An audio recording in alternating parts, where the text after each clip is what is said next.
아, 안녕하십니까? 안녕하십니까? 잘 지내셨어요? 네. 오늘 말씀 제목은 말씀을 믿고 가더니입니다. 우리가 요절 같이 읽겠습니다. 요절 4장 50절. 4장 50절. 시작. 예수께서 이르시되 가라 내 아들이 살아있다 하시니 그 사람이 예수께서 하신 말씀을 믿고 가더니. 네, 기도하겠습니다. 오늘 오신 주님, 이 시간 저희가 살아계신 하나님께 예배 드리게 해주셔서 감사합니다. 주님께서 이 자리에 임재하시고 우리의 찬송과 경배를 받으시오며 또 예배 드리는 우리 각 사람을 만나주시고 용서해 주시고 또 말씀으로 복 주시기를, 은혜 주시기를 간절히 기도합니다. 예수님의 이름으로 기도하였습니다. 아멘. 사람들은 표적, 즉 기적을 보여주면 믿겠다라고 말합니다. 많은 사람들이 신앙을 가지려고 할 때 표적, 기적을 원합니다. 그러나 예수님께서는 표적을 구하는, 기적을 구하는 그런 신앙을 부정적으로 보십니다.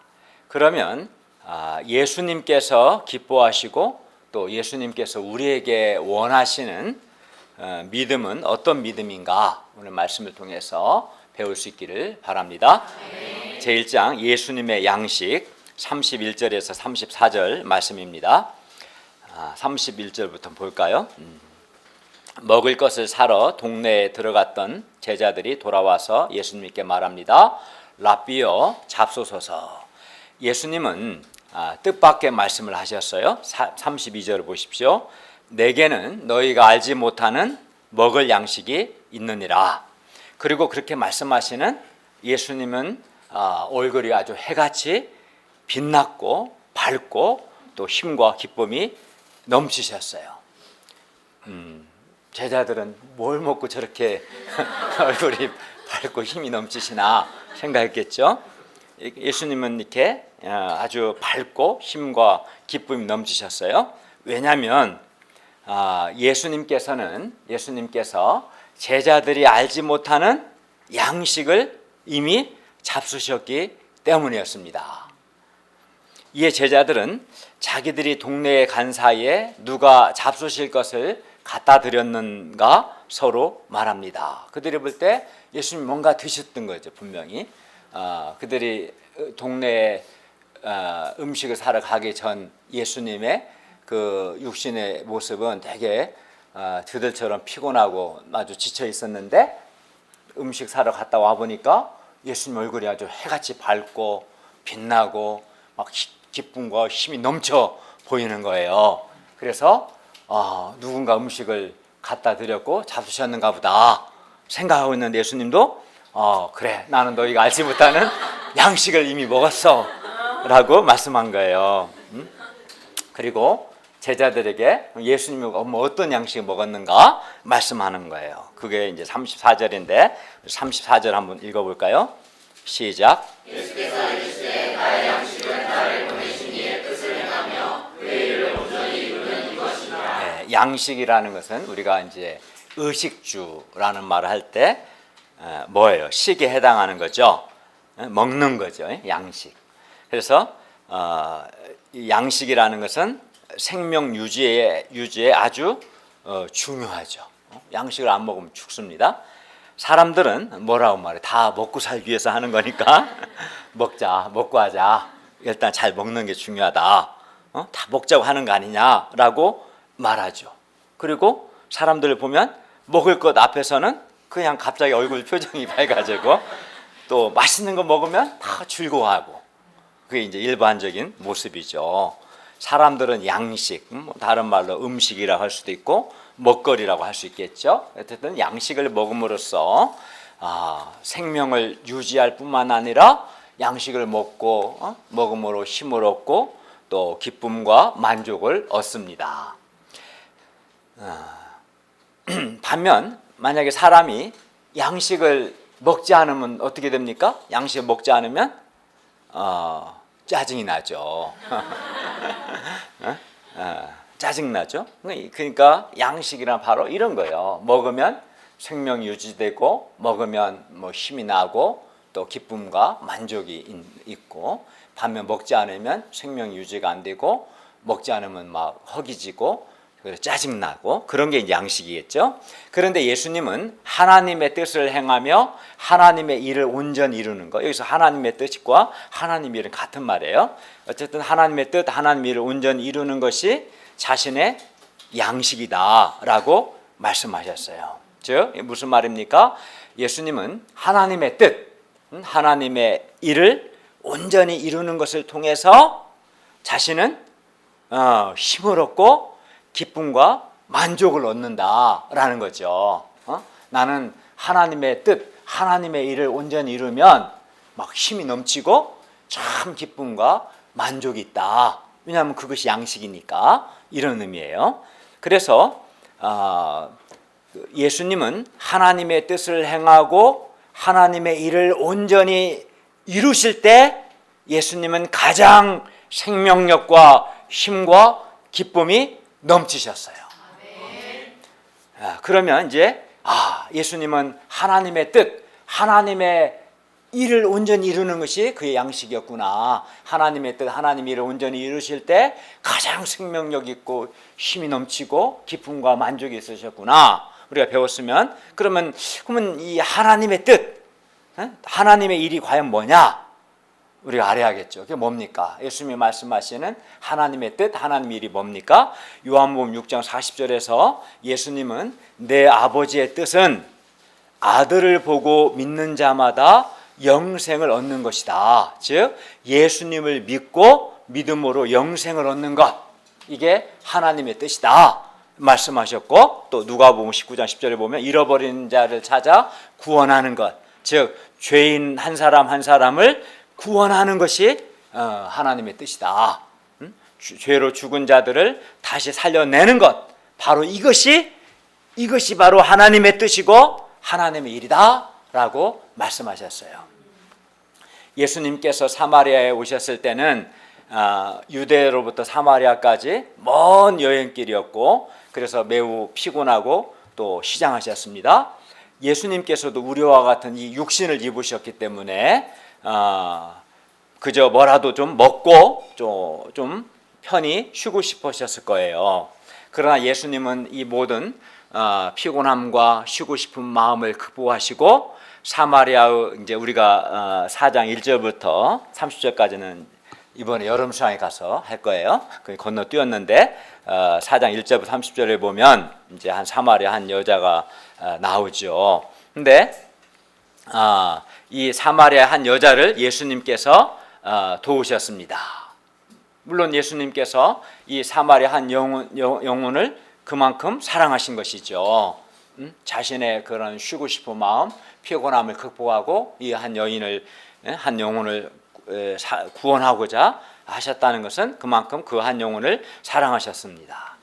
그에게, 그리하여 4장 1절부터 30절에 나오는 이 사마리아 한 여자에게 예수님은 1:1 성경부를 통해서 영생하도록 솟아나는 샘물에 대해서 다시 목마르지 않는 참 만족과 기쁨을 주는 그 영생에 대해서, 영생하도록 솟아나는 샘물에 대해서 말씀해 주셨고, 또 이 사마리아 한 여자의 문제가 남편 문제임을 가르쳐 주시고, 또 그에게 말씀하시는 예수님이 바로 그리스도, 즉 구원자라는 것을 말씀해 주셨어요. 우리가 아직 공부하지 않았지만, 그리하여 사마리아 한 여자는 예수님을 그리스도로 영접하고 영생을 얻었어요. 그러니까 예수님과 일대의 성경을 통해서 예수님을 그리스도, 즉 하나님이 보내신 구원자로 믿고 영생 얻었어요. 그러자 이 여인의 마음에 기쁨, 영생의 기쁨이 넘쳐난 거예요. 사실은 지금까지 맛보지 않은 영생의 기쁨이 있었고, 이제 그 기쁨 가운데 동네 사람들에게 가서 예수님을 증거하죠. 이것이 1절에 30절까지 내용이었어요. 그리고 한 영혼이 예수님과 성경을 통해서 예수님의 그리스도로 믿고 구원받고 영생을 얻고 또 기쁨이 충만해지는 것을 보시는 예수님 자신도 기쁘시고 힘이 나셨던 거예요. 이렇게 한 영혼이 구원받을 때 예수님은 세상에 그 어떤 진수성찬을 잡수신 것보다도 더 힘이 나셨고 기쁘셨습니다. 예수님은 하나님의 뜻을 행하시기 위해서 새벽부터 늦은 밤까지 하나님의 말씀을 가르치셨어요. 그런데 예수님은 하나님의 뜻을 행하고 하나님의 일을 온전히 이루는 것을 결코 의무감 때문에 의무적으로 또는 마지못해서 억지로 하지 않으셨습니다. 하나님의 뜻, 하나님의 일을 온전히 이루는 것이 예수님께는 아주 생명력과 힘과 기쁨과 만족을 주는 아주 좋은 양식이었던 거예요. 부담스러운 일이 아니라 생명력과 힘과 기쁨과 만족을 주는 양식이었어요. 어떻게 이럴 수 있었을까요? 물론 이는 예수님께서 하나님을 사랑하셨기 때문에 예수님의 마음에는 하나님의 뜻을 행하고 하나님의 일을 온전히 이루고자 하는 열망이 있으셨던 것이고, 또 예수님뿐만 아니라 한 영혼을 사랑하셨어요.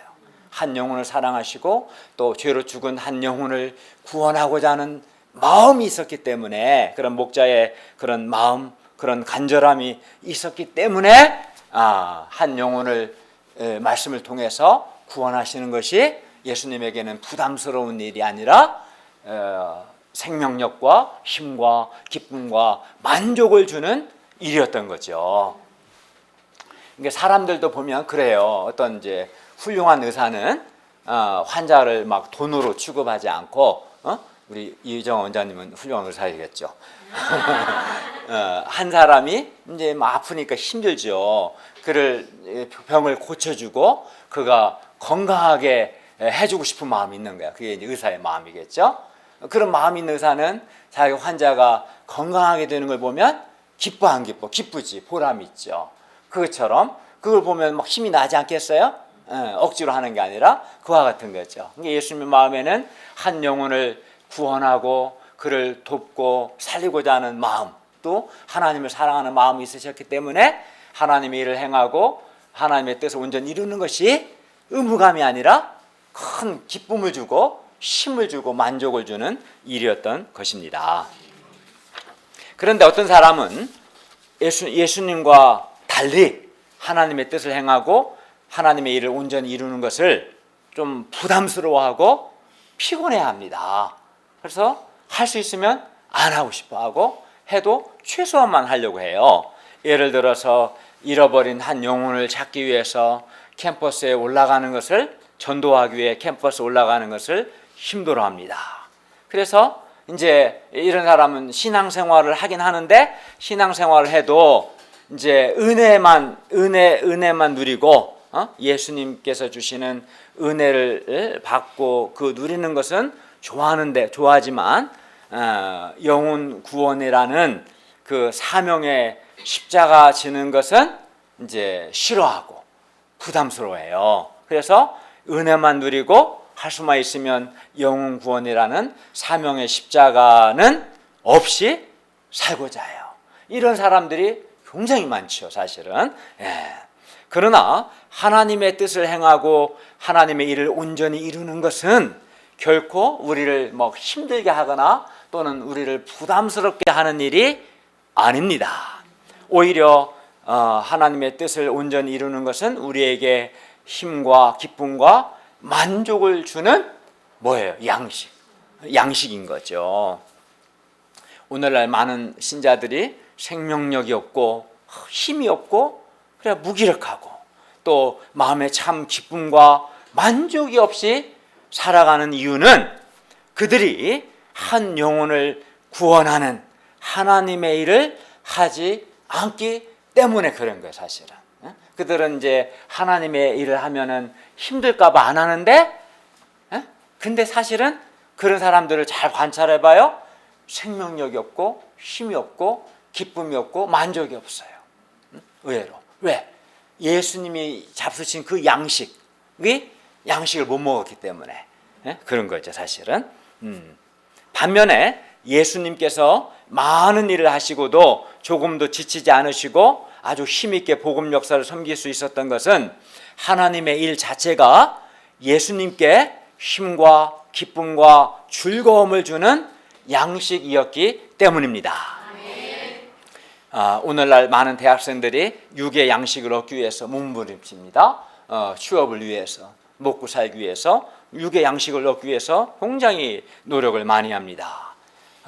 그러나 물론 육의 양식이 필요하지만 우리 인간은 하나님의 형상을 따라 지음받은 영혼을 가진 존재이기 때문에 육의 양식만으로는 우리는 충분하지 못해요. 교수님 졸지 마시고 아침에 양식을 드시고 점심 먹고 여러분 저녁 먹고 그 사이에 간식 먹고 중간중간 그걸로 충분해요? 그것만 있으면 인생이 행복합니까? 해피해요? 강창훈님 해피합니까? 그렇지 않죠. 전혀 그렇지 않죠. 왜? 우리는 영혼을 가졌기 때문에, 우리는 돼지가 아니기 때문에 육의 양식만으로는 우리가 부족한 거죠. 우리에게도 예수님과 같이 하나님의 뜻을 행하고 하나님의 일을 온전히 이루는 영혼 구원이라는 이런 사명의 양식이 있어야 합니다. 예수님이 잡수신 이 양식, 이 사명이라는 양식이 있어야 생명력이 있고 힘이 넘치고 참 기쁨과 만족이 있습니다.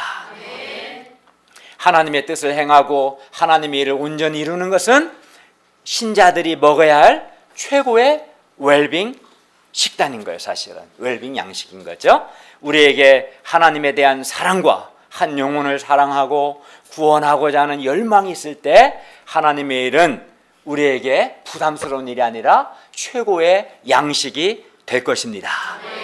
그러니까 하나님을 사랑하지 않기 때문에, 한 영혼을 사랑하지 않기 때문에, 한 영혼을 구원하고자 하는 마음, 한 사람을 돕고자 하는 마음이 없으니까 사명의 양식이 부담스러운 거예요. 사실은 또 그런 사명의 양식을 먹지 않으니까 힘이 없고 기쁨이 없는 거예요. 사실은 그것을 알아야 돼요. 하나님의 뜻 곧 그의 일을 온전히 이루는 것이 예수님처럼 우리에게도 양식이 될 수 있기를 간절히 기도합니다. 여러분이 순종해서 해보세요. 나를 죄에서 구원하신 하나님을 사랑하고 죄로 죽어간 한 영혼을 불쌍히 여기고 사랑하고 그가 건강하게 되고 그가 변화되게 되는 그렇게 되기를 바라고 돕고자 애쓰고 그가 변화되는 걸 보면 힘이 나실 겁니다. 제2장 눈을 들어 밭을 보라 35절에서 38절 말씀입니다. 35절을 읽겠습니다. 시작. 너희는 넉달이 지나야 추수할 때가 이르겠다 하지 아니하느냐. 그러나 나는 너희에게 이르노니 너희 눈을 들어 밭을 보라. 휘어져 추수하게 되었다. 제자들이 넉 달이 지나야 추수할 때가 이르겠다라고 한 것은 지금 1월이기 때문에 당시 밀추수기가 5월인데 밀추수기인 5월이 되려면 넉 달이 지나야 한다는 그런 의미입니다. 물론 제자들이 말하는 추수, 넉 달이 지나야 추수할 때가 이르겠다라고 했을 때 제자들이 말하는 추수는 말 그대로 밀이죠. 밀추수를 의미합니다. 그러나 이어서 예수님께서 또 말씀하셨잖아요. 예수님께서 너희 눈을 들어 밭을 보라 휘어져 추수하게 되었다. 이렇게 예수님께서 휘어져 추수하게 되었다라고 말씀하신 때 이 추수는 말 그대로 밀추수를 가리키는 건 아니고 영혼을 구원하는 영적인 추수, 영적인 추수의 때가 되었다라는 뜻입니다. 그러니까 밀추수는 5월이 되려면 넉 달이 지나야지만 영혼을 구원하는 영적인 추수는 이미 때가 되었다. 이제 그렇게 말씀한 거죠. 이게 뭔 말이냐면 사마리아의 수가성 사람들이 그리스도는 구원자인데 하나님 보내신 그 구원자이신데 그리스도를 향해서 마음이 열려 있었고 예수님을 그리스도로 영접할 마음이 준비되어 있다는 뜻이에요. 이게 휘어져 추수하게 되었다는 것은 추수 때가 됐다. 거두기만 하면 된다. 뭐 추수 때가 안 되면 뭐예요? 예를 들면 씨앗을 심은 지 얼마 안 되고 추수하다 멀었어. 그러면 추수할 때가 안 된 거지. 휘어져 추수하게 되었다는 것은 이미 충분히 익었고 거두기만 하면 되는 그런 상태잖아요. 그것은 이제 비유적인 표현이겠죠. 이는 예수님을 그리스도로 받아들일 마음의 준비가 이미 충분히 되었다. 그래서 이제 그들에게 예수님의 복음을 전하기만 하면 그들이 예수님을 영접할 것이다. 영접하고 구원받을 것이다. 이제 그런 의미로 말씀한 거죠. 그러니까 사마리아 성 사람들은 어떤 거예요? 겸손한 거지. 휘어져 추수하게 되었다는 것은 그리스도를 영접할 준비가 되었다는 것이고 그들의 마음은 아주 겸손하다는 것을 의미합니다. 또 본문의 사마리아 여자와 마찬가지로 사마리아 사람들 역시 그리스도를 구원자를 하나님이 보내신 그 구원자를 기다리고 있었다는 뜻입니다. 예수님의 제자들은 사마리아 사람들의 마음이 그렇게 준비되어 있었으리라고는 전혀 생각하지는 않았어요. 왜냐하면 겉으로 볼 때 당시 사마리아 사람들은 여호와 신앙의 순수성을 잃어버렸고 그 당시 이제 아수르의 지배를 많이 받았기 때문에 여호와 신앙의 순수성을 잃어버렸고 또 혈통적으로도 혼합주의 이방화되었고 또 실제로 세속화 되었었기 때문입니다. 그러니까 사마리아 지역은 겉으로 보면은 굉장히 여호와 신앙을 잃어버린 혼합주의 또 혈통적으로도 혼혈 또 문화적으로도 신앙적으로도 세속화된 지역이었기 때문에 사마리아 지역은 휘어져 추수하게 되지 않았다라고 생각한 거죠. 제자들은 사마리아는 영혼을 구원하는 영적 추수하는 거리가 멀어도 아주 거리가 멀다. 이들은 안 된다. 추수할 수 없는 아주 사마리아는 한마디로 영적으로 척박하고 황폐한 땅이다. 이렇게 이제 생각했던 거죠. 그러나 놀랍게도 사마리아 사람들의 마음은 이미 예수님을 그리스도로 믿을 준비가 되어 있었던 거죠. 그 한 대표적인 예가 사마리아 한 여자죠. 이게 4장 1절 30절에 나온 사마리아 여자는 겉으로 볼 때는 좀 문제가 많은 여자예요. 오늘날도 4번 이혼하고 5번째 남자랑 동거하는 여자는 기가 센 여자지. 드물잖아요. 그리고 쉽지 않지. 능력만 해야겠지. 쉽지 않죠. 근데 당시 그 율법 사회에서 4번이나 이혼하고 5번째 어떤 남자랑 동거하고 있는 여자들은 이런 여자를 겉으로 보면은 영적인 소원이 별로 없어 보이잖아요. 그렇지 않아요? 이제 그렇게 보이잖아요.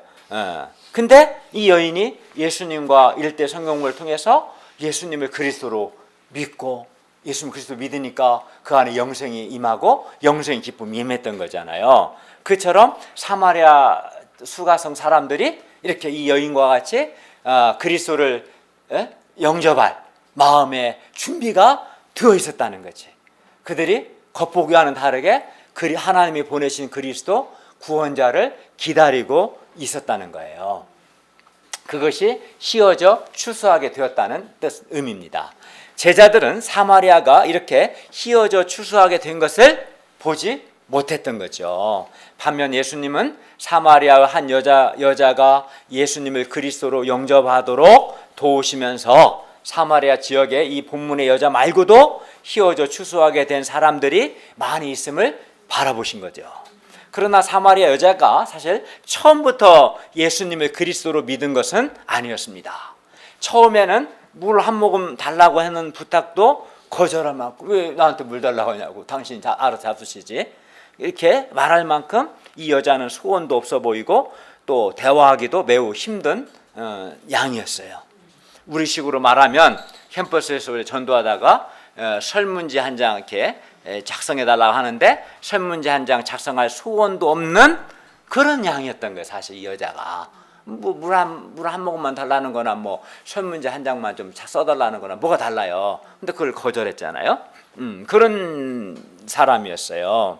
그러나 예수님께서는 이 사마리아 여자의 이런 겉모습만을 바라보고 이 여자는 안 되겠다, 소원이 없다 이렇게 이렇게 생각하고 실망하거나 포기하거나 하지 않으셨어요.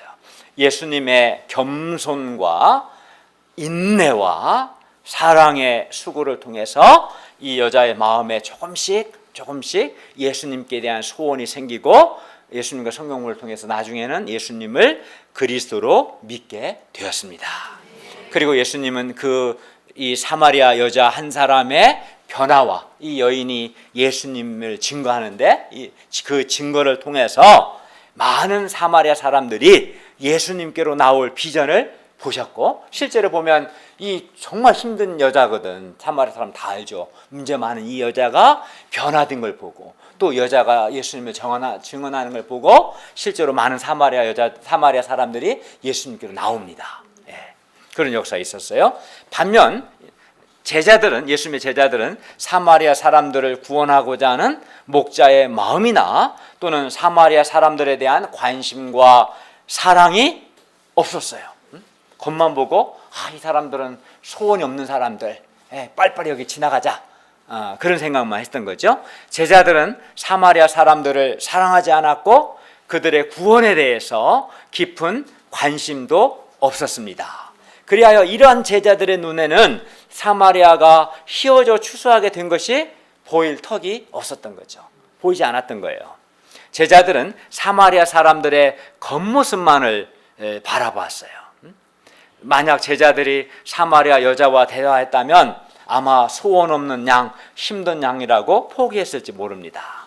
그러나 제자들이 예수님처럼 사마리아 사람들을 사랑하고 또 그들을 구원하고자 하는 목자의 마음을 가졌더라면 그들도 사마리아가 휘어져 추수하게 되었음을 보게 되었을 것입니다. 예수님은 이 시간 우리에게도 눈을 들어 밭을 보라, 눈을 들어 캠퍼스를 바라보라, 또 휘어져 추수하게 되었도다 라고 말씀합니다. 우리도 예수님처럼 눈을 들어 캠퍼스 학생들에 대한 목자의 마음과 관심과 사랑을 가지고 본다면 우리가 섬기는 중앙대 숙대 캠퍼스에도 반드시 휘어져 추수하게 된 사람들, 즉 예수님을 그리스도로 믿을 준비가 된 사람들이 있음을 볼 수 있습니다. 중앙대 숙대 캠퍼스에도 비록 많지는 않을지라도, 많은 수는 아닐지라도 휘어져 추수하게 된 사람들이 반드시 있습니다. 우리가 예수님의 마음과 눈으로 그들을 바라볼 수 있기를 기도합니다. 36절을 보십시오. 예수님께서 말씀합니다. 거두는 자가 이미 삭도 받고 영생에 이르는 열매를 모으나니 이는 뿌리는 자와 거두는 자가 함께 즐거워하게 하려 함이라. 예수님의 이 말씀을 통해 보면 말씀을 통한 구원 역사, 그러니까 하나님의 구원 역사는 말씀을 통해서 구원하는 거예요. 말씀을 통해서 우리가 지난 시간에 배운 것처럼 말씀을 통해 성령님이 사람을 거듭나게 하시고 말씀을 통해서 구원하는, 그래서 하나님의 구원 역사는 말씀을 통한 구원 역사예요. 그래서 이 말씀을 통한 구원 역사는 그런데 어때요? 36절 보니까 뿌리는 자도 있고 거두는 자도 있음을 알 수 있어요. 36절에 뿌리는 자, 거두는 자가 나오죠. 그래서 하나님의 말씀을 통한 구원 역사에는 뿌리는 자와 거두는 자가 있습니다. 그리고 여기서 뿌리는 자가 뿌리고 거두는 자는 물론 거두겠죠. 그러면 뿌리는 자가 뿌린다는 게 뭘까? 이것은 뿌리는 자가 뿌린다는 것은 사람들의 구원을 위해서 하는 모든 노력과 수고, 즉 예를 든다면 말씀을 전하고 그들을 위해서 기도하고 그들의 구원을 위해서 이제 자신의 시간이나 마음과 물질과 재능 등 그 모든 것을 사용하는 것, 이것이 이제 뿌리는 자가 뿌리는 거죠. 뿌리는 자가 뿌린다는 것은 한 영혼의 구원을 위해서 내게 있는 모든 것을 말씀도 전하고 기도도 하고 모든 사랑의 수고를 다 하는 것, 이게 이제 뿌리는 자가 뿌리는 것이죠. 그리고 거두는 자가 거두는 것은, 거두는 건 뭘 거둬요? 영생에 이르는 열매를 모은다고 했죠. 영생에 이르는 열매라는 것은 이겁니다. 복음의 말씀을 이제 전해서 그가 예수님을 믿고 영생에 이르게 하는 것, 믿고 구원받게 하는 것을 의미합니다. 본문의 사마리아 사람들은 마치 익은 곡식처럼 그 마음이 하나님의 그리스도를 영접할 준비가 되어 있었는데, 그것은 이러한 준비가 그러니까 한마디로 휘어져 추수하게 된 거죠. 그냥 된 것이 아니었어요. 먼저 그들에게 말씀의 씨를 뿌린 사람들이 있었기 때문이었어요. 과거 700~800년 전부터 엘리야나 엘리사나 호세와 같은 선지자들이 사마리아 사람들의 구원을 위해서 말씀을 전하고 기도하는 등 많은 사랑의 수고와 희생을 했었습니다. 그러니까 사실 사마리아 지역에 이스라엘에서 굉장히 탁월한 선지자들이 몇백 년 전부터 많은 수고를 했었던 거예요. 그들의 구원을 위해서. 그리고 마침내 지금 예수님의 때에 휘어져 추수하게 되었습니다. 그리고 영생에 이르는 그 열매를 이제 예수님과 제자들이 거두게 되었어요. 그러니까 선지자들은 뿌린 거죠. 뿌렸고 지금 예수님과 제자들은 거두는 자가 되어 거둔 거죠. 예수님께서 사마리아 여자에게 말씀을 가르쳐서 그 여자가 예수님을 믿고 구원받은 거, 이게 이제 거두는 거지, 그죠?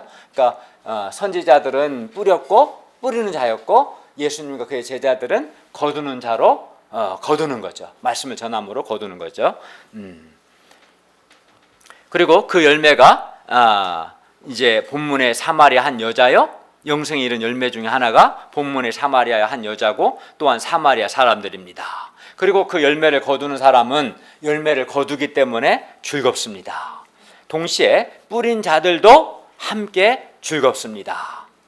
뿌린 자들은 사실 거두지는 못했어요. 자기들은, 그잖아요. 열심히 뿌리기만 했지 거두지는 못했는데도 어떻게 즐겁습니까? 왜 이렇게 즐겁습니까? 왜냐하면 뿌린 자들은 자기들의 그 말씀의 씨를 뿌리는 자기들의 수고가 결코 헛되지 않다는 것을 알기 때문에 즐거운 거예요. 내가 지금 당장은 영생에 이르는 열매를 거두지 못하고 말씀의 씨를 뿌리기만 하지만 나중에 거두는 자가에 의해서 내가 뿌리는 씨들이 거두어질 것을 믿기 때문에 그걸 바라보고 뿌리는 자도 즐거워하는 거죠.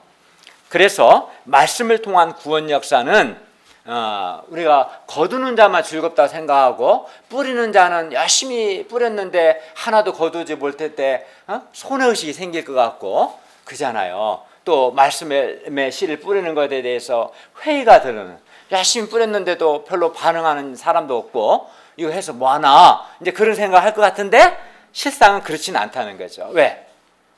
말씀을 뿌리는 자는 뿌리면 나중에 거두는 자에 의해서 나의 수고가 헛되지 않고 거두는 영생 이른 열매를 거둔다는 것을 믿기 때문에, 그래서 말씀을 통한 구원 역사는 거두는 사람과 뿌리는 사람이 함께 즐거워하는 역사입니다.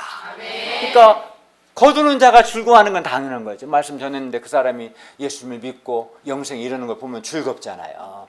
근데 뿌리는 자가 즐거워하지 않는 것은 이제 그가 믿음이 없기 때문에 그런 거지. 뿌리는 자가 즐거워하지 않고 막 힘들어하고 손해의식을 갖는 것은 믿음이 없는 것. 내가 뿌린 것이 나중에 거두는 자에서 영생 이런 열매를 거두어줄 것이라는 것을 안 믿으니까 이제 안 즐거워하는 거지. 그러나 그 영생에 이른 열매를 거두는 자에 거두어질 것을 믿으면 당장 열매를 거두지 못해도 즐거워 안 즐거워요? 즐거워죠. 그렇죠? 일반적으로 농사는 뿌린 사람이 거둡니다. 왜냐하면 농사는 대부분의 농사 다는 아니겠지. 대부분 농사가 1년 만에 결실을 보기 때문입니다. 어떤 농사는 물론 한 몇 년, 인삼도 한 3년 하나요? 한 3, 4년, 4, 5년 걸리는 것도 있지만 대부분의 농작물은 한 1년 안에 거두죠. 봄에 씨를 뿌린 농부는 가을에 수확을 합니다. 그래서 뿌리는 사람과 거두는 사람이 일치해요. 농사는 대체로 다 예외가 있긴 하지만, 그러나 영적인 추수는 뿌리는 자와 거두는 자가 일치하지 않습니다. 그러니까 뿌리는 자가 자기가 뿌린 것을 바로 거두지를 못해요. 그래서 본문에서 예수님이 이렇게 말씀하는 거예요. 37절에 보면 그런즉 한 사람이 심고 다른 사람이 거둔다 하는 말이 옳도다. 이 말씀은 유대인의 속담인데 뿌리는 자와 거두는 자가 서로 다르다. 뿌리는 자 거두는 자 서로 다르다라는 뜻입니다. 그런 뜻의 속담인데, 그러면 왜 그러겠어요?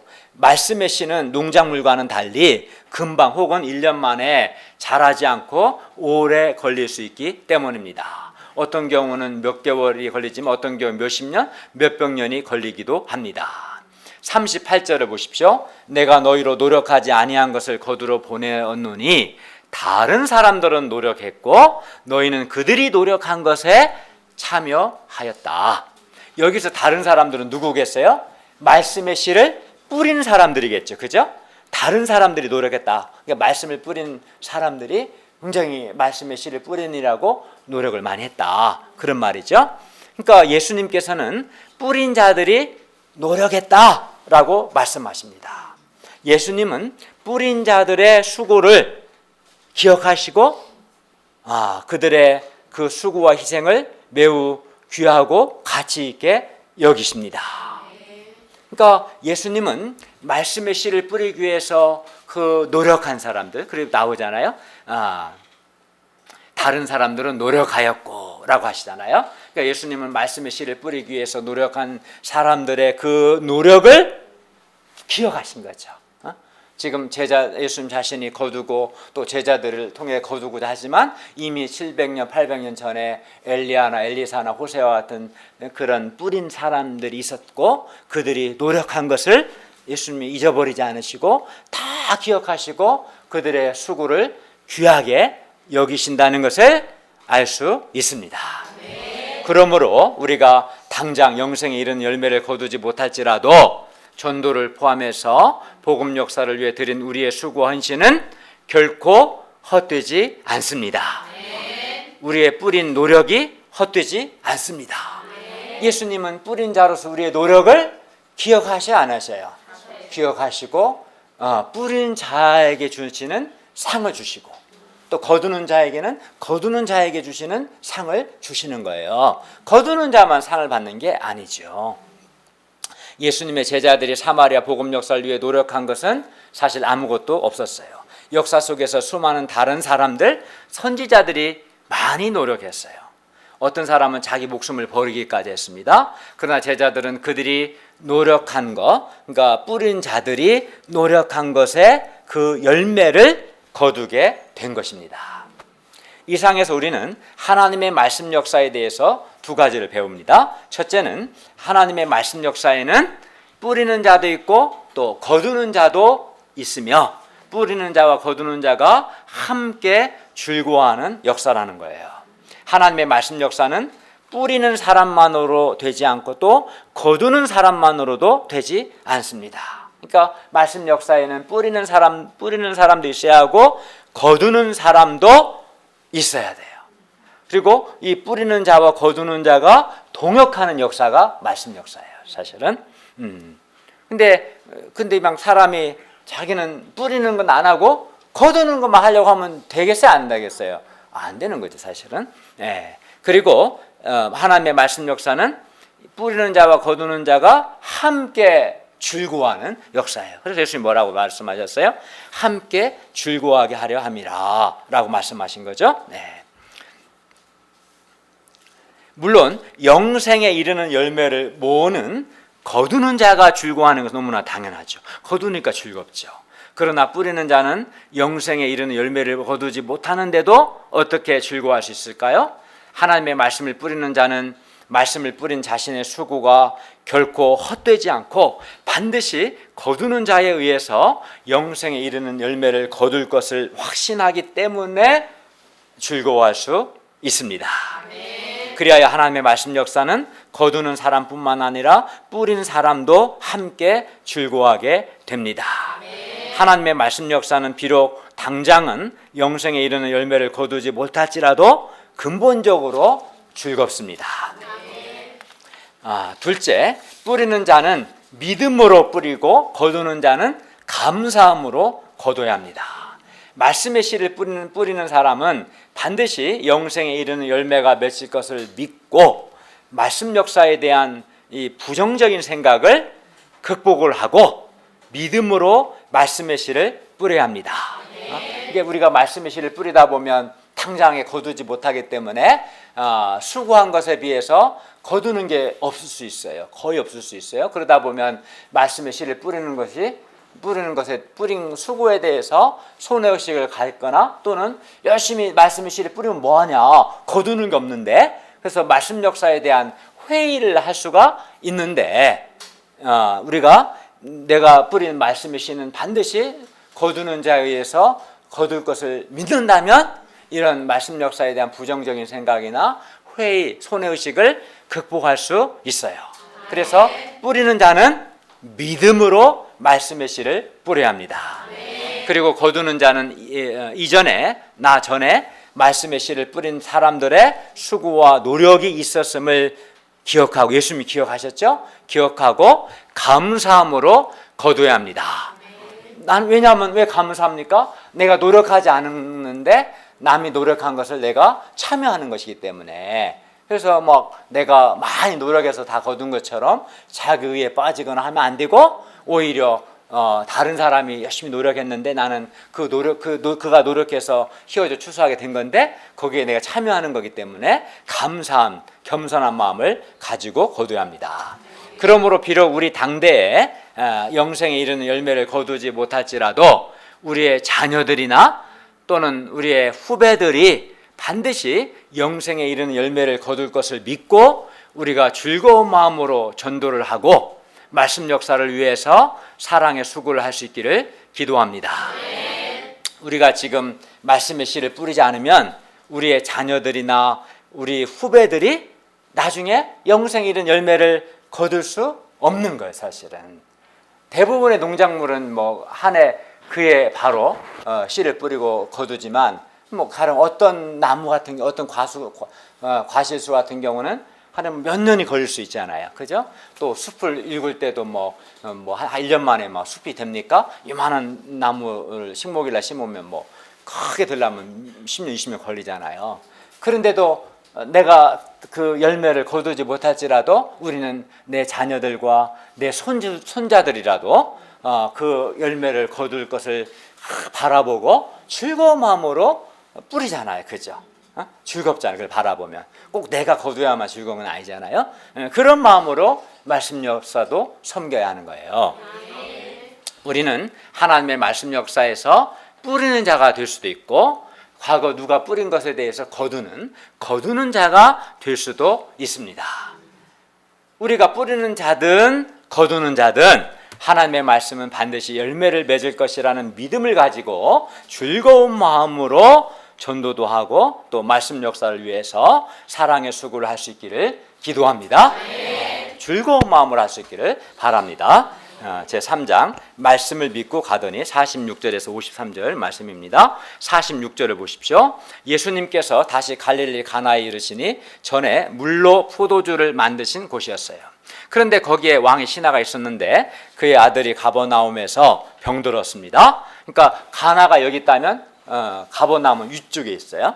근데 물론 가나가 조금 지대는 높지만 저 위쪽에 있는, 유대가 여기 있고 사마리아가 여기 있고 이게 갈릴리 지역인데 가나가 여기 있고 가버나움은 이 정도에 있습니다.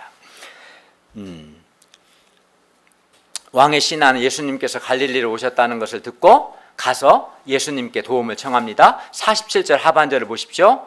내려오셔서 내 아들의 병을 고쳐 주소서. 그가 이렇게 말하는 것은 그 왕의 신하의 아들이 병들어 거의 죽게 되었기 때문이었습니다. 그의 아들이 죽어가고 있었습니다. 그러면 이때 예수님은 어떻게 하셨을까요? 48절 한번 같이 읽어볼까요? 48절 시작. 예수께서 이르시되 너희는 표적과 기사를 보지 못하면 도무지 믿지 아니하리라. 48절 여기서 너희는 왕의 신하가 아니라 표적과 기사를 보지 못하면 도무지 믿으려고 하지 않는 갈릴리 사람들을 가리키며, 예수님은 이런 표적과 기사를 보지 않으면 믿으려고 하지 않는 이런 자들을 지금 책망하시는 거예요. 반면 사마리아 사람들처럼 표적과 기사를 보지 못해도 사마리아에서 무슨 표적과 기사를 행하진 않으셨어요. 그러나 그들은 예수님의 말씀을 믿었는데 말씀을 듣고 믿었어요. 그런데 예수님이 이렇게 표적과 기사를 보지 않아도 예수님의 말씀을 듣고 믿는 사람들을 기뻐하십니다. 그런데도 어떤 사람들은 갈릴리 사람들처럼 표적과 기사를 보지 못하면 믿지 못하겠다라고 말합니다. 예를 들어서 주님께서 병을 고쳐주시든지, 아니면 시험에 합격을 시켜주시든지, 아니면 취직을 시켜주시든지, 아니면 각 사람이 자기가 원하는 나름대로 어떤 표적이 있는데 그 표적을 구하고, 그리고 그 표적을 내가 봐야만 내가 예수님을 믿겠다라고 말하는 사람들이 있어요. 그러나 예수님 이런 것은 아주 잘못된 신앙이다라고 말씀합니다. 그리고 예수님은 이런 자들을 어떻게 합니까? 책망하시죠. 49절을 보십시오. 왕의 신하가 말합니다. 주여, 내 아이가 죽기 전에 내려오소서.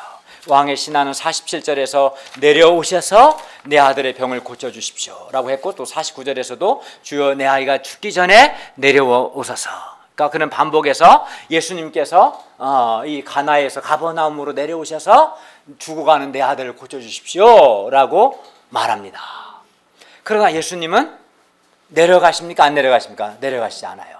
내려가시지 않고 오직 말씀만 하십니다. 물론 어떤 표적도 내려가시지도 않고 어떤 표적도 보이지 않고 말씀만 하십니다. 50절을 보십시오. 뭐라고 하십니까? 가라, 내 아들이 살아있다. 가라, 내 아들이 살았다. 예수님은 왕의 신하가 표적과 기사를 보지 못해도, 또 예수님이 내려가지 않으셔도 그가 예수님의 말씀을 믿기를 원하셨어요.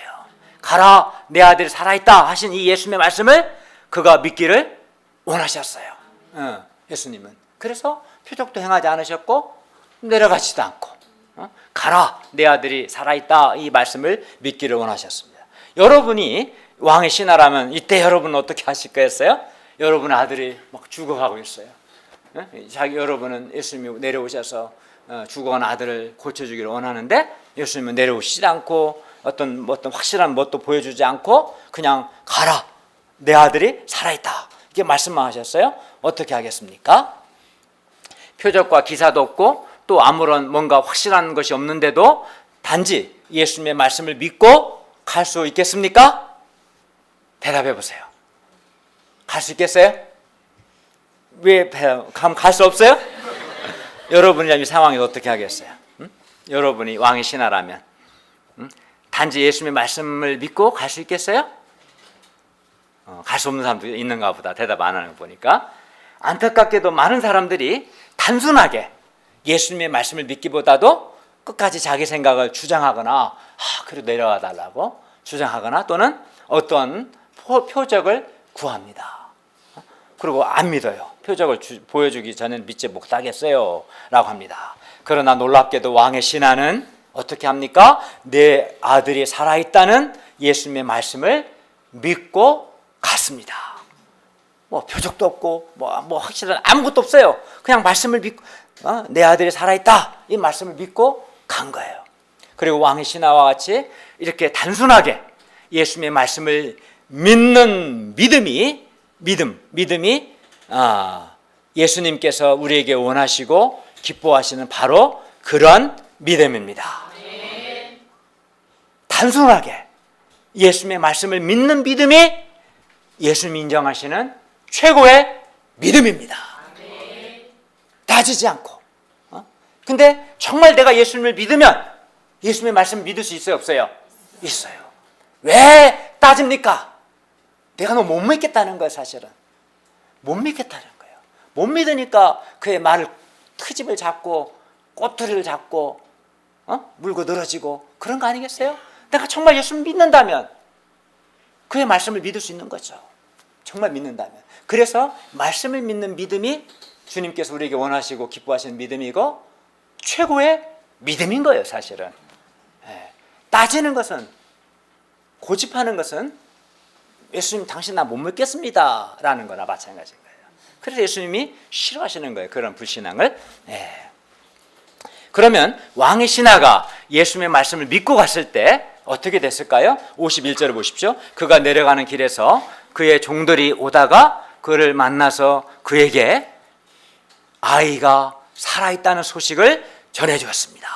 참으로 기쁘고 감격적인 순간이 아닐 수 없습니다. 거의 죽게 된 아들이 살았을 때 그 얼마나 기뻤겠습니까? 그런데 그의 관심은 어디로 향합니까? 어떻게 살아났어? 와, 그렇게 하지 않고 뭐라고 해요? 52절을 보면 그 낳기 시작한 때를 물은지요. 언제 낳았냐? 언제냐? 언제 낳았냐? 이걸 물어봤어요. 그러니까 어제 7시. 7시는 오늘날 양력을 6을 더하면 돼요. 유대 시간에 6을 더하면 오늘날 양력인데 어제 오후 1시에 열기가 떨어졌습니다 라고 말했어요. 왕의 신하는 아이가 살아있다는 것도 물론 기뻤지만 그 자체보다도 언제 낳기 시작했는가, 언제 낳기 시작했는가에 대해서 더 관심을 가졌어요. 그리고 그가 이렇게 언제 낳기 시작했는가에 관심을 가진 이유는 왕의 시연하는 예수님의 말씀을 믿었는데 자기 믿음을 확인하고 싶었기 때문입니다. 그 믿음을 확인하고 싶었던 거죠. 그런데 53절을 보면 낳기 시작한 때는 예수님께서 왕의 신하에게 내 아들이 살아있다 말씀하신 바로 그때였어요. 바로 그때 예수님께서 왕의 신하에게 가라 내 아들이 살아있다 말씀하셨고 왕의 신하가 믿었어요. 믿고 갔어요. 근데 그 예수님이 말씀하시고 왕의 신하가 믿었을 바로 그때 그 아이가 낳기 시작했어요. 그래야 왕의 신하는 예수님께 대한 믿음이 더욱 견고해졌고 뿐만 아니라 왕의 신하의 온 집안이 예수님을 믿었습니다. 저도 이제 이런 믿음의 체험이 있었어요. 95년도인데 제가 저의 돌아가신 아버님의 영혼 구원을 위해서 그 당시 우리 아버지는 유암 말기로 투병 중에 있었고 아버지를 위해서 그 2주, 1주 한 번씩 내려가서 물론 평상시 기도하고 복음의 말씀을 전하는데 이제 안 받아들이는 거죠. 그 이제 그 유암 말기가 되면 굉장히 통증이 심해요. 나중에는 막 그 진통제를 이틀에 한 번 맞던 진통제 하루에 한 번씩 맞아야 하는데 음식도 당연히 못 드시고 혈관을 찾을 수가 없을 만큼 너무 오랫동안 진통제를 이렇게 했으니까 근데 여전히 예수님을 믿고 구원받으시라고 하면 안 받아들이시는 거지. 우리 아버지가 얼마나 안타깝겠어요. 그러다 제가 이제 그날이 아마 제 기억으로 화요일 저녁이었어요. 화요일 저녁 그 당시 1995년 그때가 아마 8월 10 며칠이었는데 화요일 저녁에 이제 로마서 4장 말씀을 가지고 소감을 썼어요. 소감을 쓰는데 여러분 소감 안 쓴 사람 소감을 쓰세요. 소감을 써야 바르게 쓰면 큰 놀라운 역사가 일어납니다. 그 제가 소감을 쓰면서 이제 말씀의 은혜를 받은 거예요. 그때 이제 어떤 말씀이 확 마음에 다가왔냐면 4장 19절 로마서 그가 백세가 되어 자기 몸이 죽은 것 같고 사라의 태가 죽은 것 같음을 알고도 믿음이 약해지지 아니하고 이 말씀이 다가왔어요. 나는 우리 아버지가 막 그 죽어갈 날이 며칠 안 남았는데 계속 거부하니까 그걸 아니까 마음 막 지구가 마음을 누르는 것처럼 마음에 부담이 되고 알고 마음이 힘들어졌어요. 더 어두워지고. 근데 아브람은 자기 몸이 죽고 사라가 이미 폐경기가 된 것을 알고도 이렇게 나처럼 어두워지지 않고 믿음이 약해지지 않고 도리어 믿음이 없어 하나님의 약속을 의심하지 않고 믿음으로 견고해져서 하나님께 영광을 돌리고 이 말씀이 내 현실에 해결이 됐어요.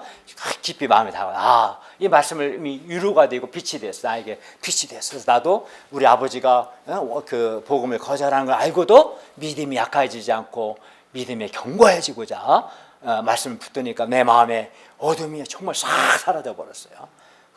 그 지구가 짓누르는 것 같은 부담감이 사라졌어요.